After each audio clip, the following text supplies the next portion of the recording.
ઈ જે પેલા હતું ને ઈ સોશિયલ મીડિયામાં હતું.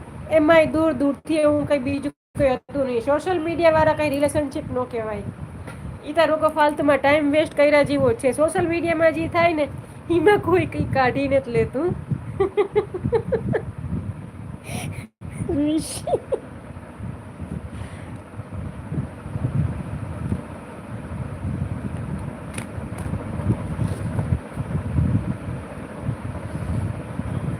चलो अब हम चलते हैं.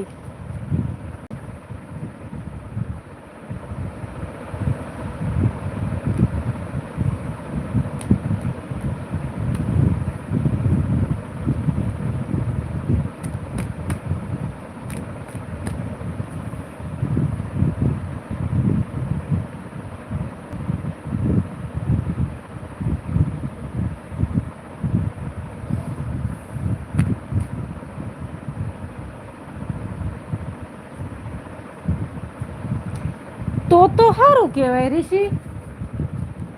ગામની હોય, કાસ્ટ સેમ આયર હોય, પછી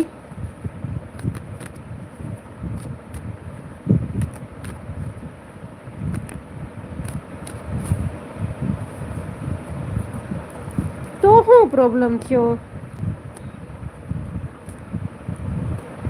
છોકરી નાની હશે.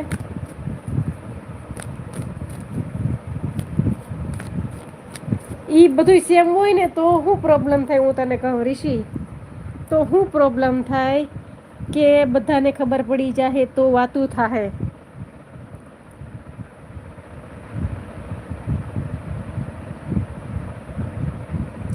વાતું થાય તો, વાતું ગામમાં ફેલાય તો ઈ મોટો ડર.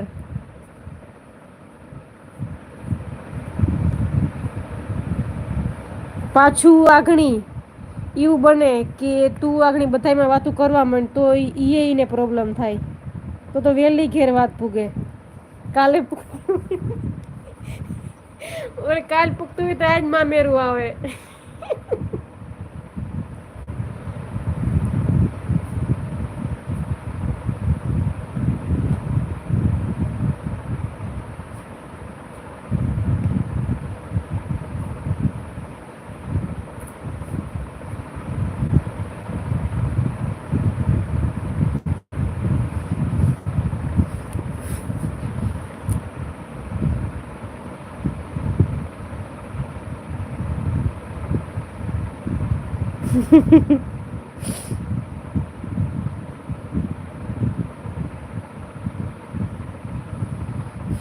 એ લવ મેરેજ નું તો ના પાડે તો કરવું હોય તો ગમે એમ કરીને લવ મેરેજ વાળા કરી લે. પણ એક બીક હોય કે આગની છોકરો સામે વાળો બધામાં વાતું કરે ને ઘેર વાત પૂગે તો પછી મા બાપ ને ભાઈ ને ગામમાં નીકળવાનું બંધ કરી દે તો છોકરી બિચારી હલવાઈ જાય. છોકરાને તો કઈ ન હોય પણ છોકરી હલવાઈ જાય.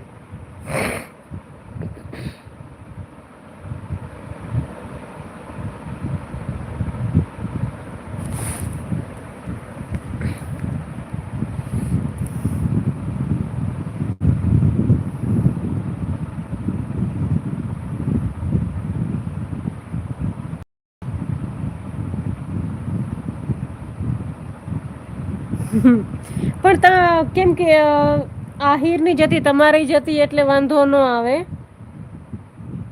પછી તો નાઈ પાડ્યો.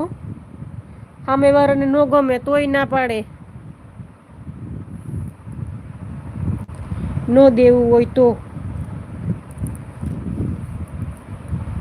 સામે વાળાને ન દેવી તો કોઈ વાયતે ન પૂગીએ. પછી ભલે ને સેમ કાસ્ટ હોય સામે વાળાનું મન જ ન હોય